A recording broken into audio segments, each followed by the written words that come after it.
대통령실에서는 한동훈 대표도 사면권은 대통령 권한이라는 걸 알고 있는데도 불구하고 반대하면은 이 당정 갈등으로 비춰질 게 뻔한데도 한동훈 대표가 본인은 입장을 공개적으로 하지 않았다고 했지만 사실상 간접적으로는 다 알려지지 않았느냐.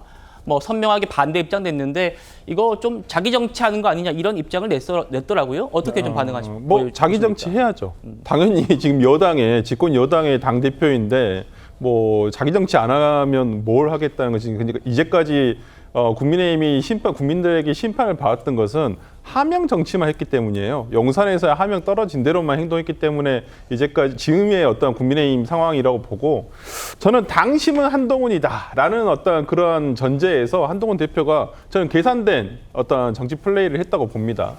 이번 사태 어찌 보면 결론은 달라진 거 하나도 없습니다. 당초에 결론 지어진 대로 결론은 났습니다만 그럼 한동훈 대표가 이걸 모르고 이랬을까요? 저는 그렇지는 않다고 봅니다. 그러니까 한동훈 대표가 지금 이제까지 윤석열 대통령, 그러니까 소위 말하는 용산의 대통령실과의 차별화를 저는 시작을 했다고 보여요. 근데 직접적으로 예를 들어 대통령에 대한 비난을 하면 그것은 한동훈 대표에게도 좋지 않은 모양새로 흘러갈 수가 있는데 오히려 이런 정책이라든지 아니면 어떤 대통령의 행정 처분이라든지 이런 것들을 두고 비판을 하거나 아니면 당의 입장을 정확하게 전달한다는 의미에서 저는 이제 차별화가 시작됐다라고 보고요. 이러한 것들은 지난 전당대회에서 63% 이상을 64%에 가까운 어떤 당심을 얻음으로써 당대표 됐지 않겠습니까? 저는 그것을 보여주는 자신감의 표출이라고 저는 봅니다. 그렇군요. 의원들의 여론을 수렴해온 건 한동훈 대표뿐만 아니라 추경호 원내대표도 마찬가지였습니다. 추 원내대표 오늘 이런 입장 냈습니다. 들어보시죠. 대통령의 고유 권한이고 그 결단을 우리가 함께 존중해야 된다 이렇게 생각을 합니다. 아마 오늘 결정이 되면은 계기가 될 때 역시 한동훈 대표도 말씀을 하실 걸로 생각하는데 의견은 제시하되 결국은 대통령의 통치 행위 차원에서 하는 이러한 고유 권한인 의견은 기본적으로 존중하면서 의견을 제시하지 않을까 이렇게 생각을 해봅니다. 의견 제시. 그러니까 여당 대표 의견 제시가 있었는데 이게 사실상 공개적으로 나온 거죠. 그리고 이제 대통령실이 언짢은 기색을 보인 끝에 대통령의 권한 행사를 강행한 그런 상황으로 정리할 수 있겠습니다. 지금 국민의힘 당원 게시판은요. 김경수 복권 관련 글로 사실상 도배되다시피 했다고 합니다. 대통령은 탈당해서 민주당으로 가라 이런 아주 극단적인 표현까지 나온다고 하고요. 문재인의 충신이다. 갑갑한 한동훈 대표. 이거는 좀 다른 얘기죠. 그러니까 사사건건 각을 대통령과 세우는 한동훈 대표가 이해 안 간다. 이런 반대되는 얘기입니다. 호준석 대변인님. 네네. 과열된 당원들 분위기 당에서도 보고 계시죠? 네, 저한테도 이제 문자로 저희 지역의 당원들께서 반대한다라는 이제 문자를 보내는 분들이 사실 많습니다. 그리고 저도 개인적으로는 반대입니다. 그렇지만 대통령께서는 저희 당의 1호 당원이기도 하지만 또 우리 당원들만의 대통령은 아니지 않습니까? 모든 국민들의 대통령이고 사실 야당 지지자 중에는 찬성하는 분들이 더 많겠죠. 그래서 그런 것들을 종합적으로 판단하고 정무적으로 결단하고 법치와 공정이 매우 중요하지만 그래도 또 국민 통합이라는 가치를 또 중시하는 그런 차원에서 결정한 것이기 때문에 저런 비판은 처음부터 감수하고 대통령께서 어차피 결정하시는 것이라고 저는 생각을 하고요. 저희 당 당원들도 이 과정 속에서는 여러 가지 그 의견을 표출하고 또 이제 감정이 격앙된 부분도 있고 했지만 결과적으로 모양새 좋게 저는 잘 마무리가 됐다고 생각하거든요. 대통령과 또 여당 사이에서 이런 것들이. 그래서 이제 그것이 끝나고 일단락됐기 때문에 저희 당 당원들께서도 항상 전략적인 판단하시는 분들이고 그냥 더 이상 이게 더 시끄러워지지 않고 이렇게 이해하시고 넘어가실 것이다. 저는 그렇게 봅니다. 알겠습니다. 한동훈 대표는 김경수 복권 이후에 앞으로 말하지 않겠다라면서 확전 자제하고 있고 대통령실에도 별다른 언급이 나오지 않고 있어요. 과연 이 문제가 이렇게 수면 아래로 가라앉을지 지켜보도록 하고요. 또 다른 포인트가 있죠. 바로 이번 복권으로 지방선거와 대선 출마길이 열린 김경수 전 지사의 정치 행보입니다. 복권이 확정되자마자 곧바로 이런 입장을 냈습니다. 저희 일로 많은 분들께 심려를 끼쳐서 송구하다. 걸어온 길을 돌아보고 더 성찰하는 시간을 보내겠다.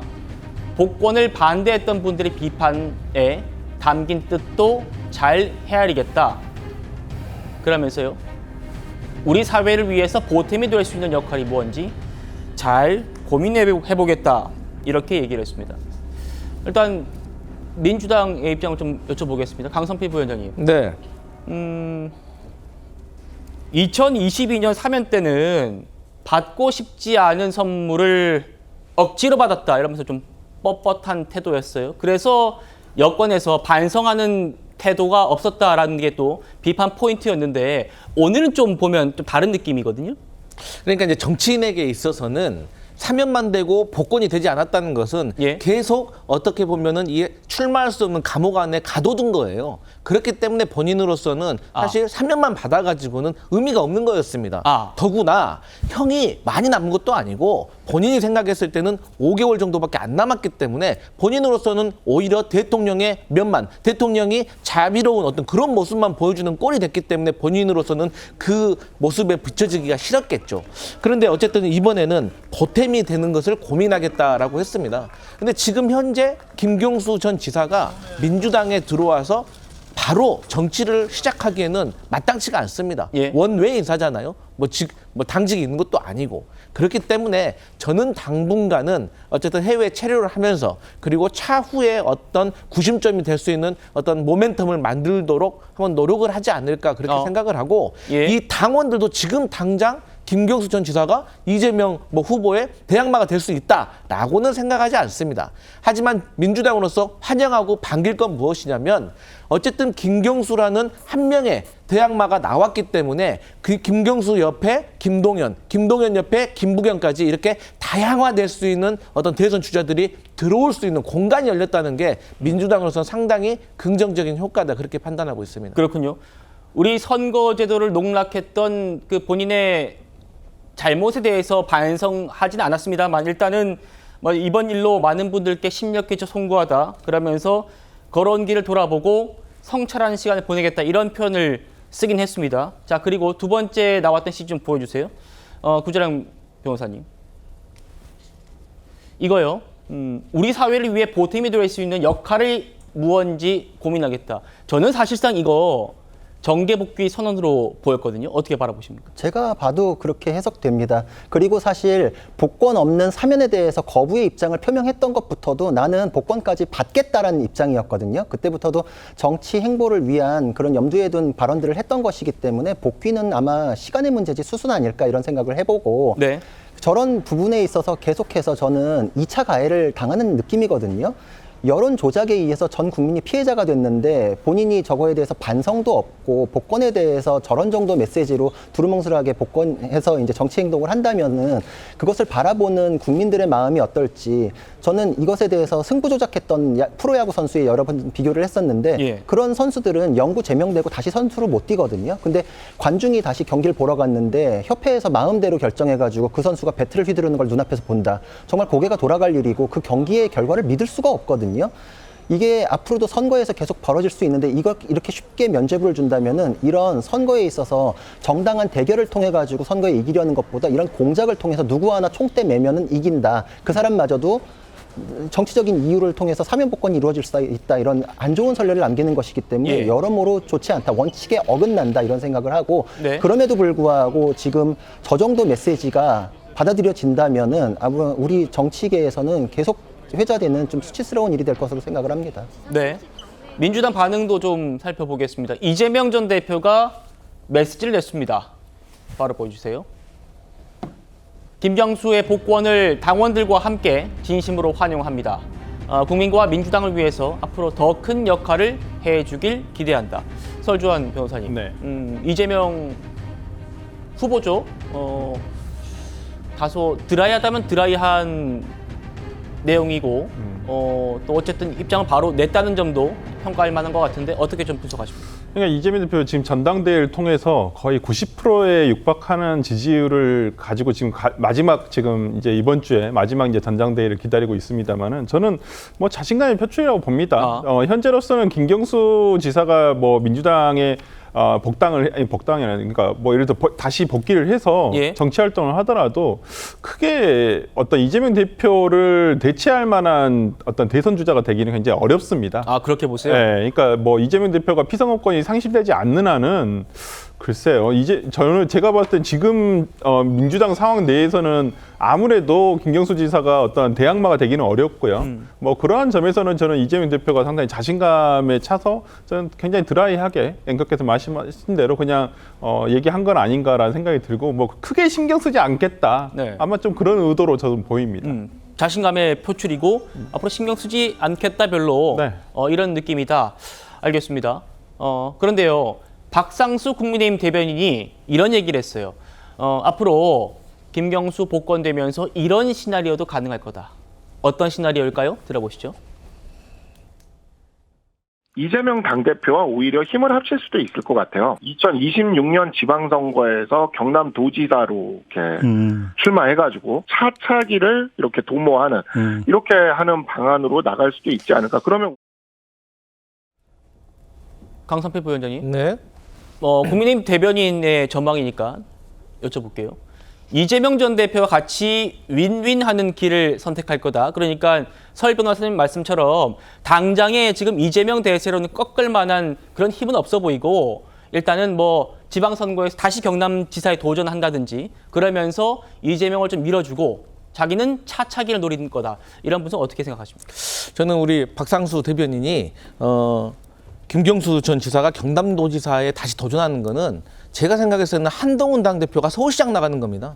저는 그렇게 느낍니다. 왜냐하면 아니 경남도지사를 다시 나간다는 게 어떤 의미가 있을까요? 그리고 경남도지사를 나가서 낙선할 수도 있습니다. 쉬운 곳이 아닙니다. 예. 그래서 저는 김경수 전 지사가 아무래도 보궐선거가 언제 열릴지 모르겠습니다. 하지만 보궐선거에 도전을 해서 원내로 진입하는 그런 모습을 취하지 않을까 싶습니다. 하지만 원내 진입하는 것까지 과연 친명계에서 허락을 할까? 그것도 사실 관심사고요.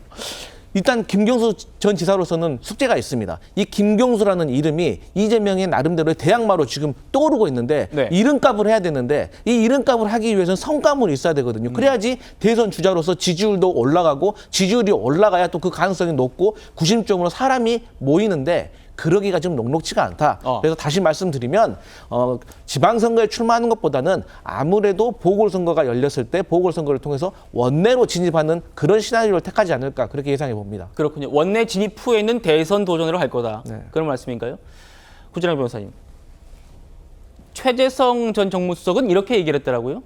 한동훈 대표 입장에서는 이재명 전 대표보다 김경수 전 지사가 더 까다로운 상대다. 대선에서, 본선에서요. 어떻게 좀 평가하십니까? 사실 근데 그건 뭐 정치공학적으로 평가들을 하니까 나오는 말이지 저는 김경수 전 지사가 대선 후보급의 정치력을 보여준 적은 없다라고 생각을 합니다. 그래서 굉장히 지금 드루킹 사건과 이 복권까지 이어지면서 굉장히 좀 과대평가된 면이 있다라고 생각을 하는 게 네. 사실 드루킹 사건이 터지기 전에 김경수 전 지사를 대선 후보급이라고 언급한 적은 없습니다. 대선 잠룡이라고 언급한 것 자체가 드루킹 사건이 터지고 구속영장 청구가 됐는데 그때 기각이 되니까 정청래 의원이 이제 김경수는 대선 주자가 됐습니다. 이렇게 발언을 했었거든요. 그때 전 대선 주자급이라는 얘기 처음 들었어요. 그러니까 김경수 지사는 정치력을 통해서 몸집을 키운 게 아니라 댓글 조작 사건이 터지면서 논란과 형사 범죄와 복권 과정에서 대선 주자급으로 불리고 있거든요. 네. 그러니까 본인의 정치력과 체급을 넓히는 어떤 그런 능력을 보여준 적이 없기 때문에 지금 이게 거품에 불과할 수도 있다. 그러니까 지금 다른 선거에 섣불리 나갔다가 쉽게 꺼질 수도 있고 그리고 또 아까 뭐 윈윈할 수도 있다 그러는데 그게 쉽지 않거든요. 사실 민주당 내에서 친명 친문 계열이 화합하기는 굉장히 어렵다고 생각을 합니다. 저는. 그러니까 저는 친문계에서 바라는 거는 김경수 전 지사가 복권돼서 그 이후에 구심점 역할을 하되 그거는 효과를 발휘하는 게 이재명 대표에 대한 1심 판결 이후 혼란에 빠진 상황에서 구심점 역할이 극대화될 것이다. 이 노림수가 있지 않을까 싶습니다. 그렇군요. 그래서인지 아마도 지금 김경수 전 지사는 바로 지금 유학 중이잖아요. 바로 복귀하지 않고 한 11월 말, 12월에는 들어오겠다. 이런 얘기를 하는 게 지금 구자령 변호사님 말씀하신 것처럼 이재명 전 대표의 1심 선고가 난 뒤에 한번 상황을 도모해 보겠다 이런 거 아닐까라는 생각도 듭니다.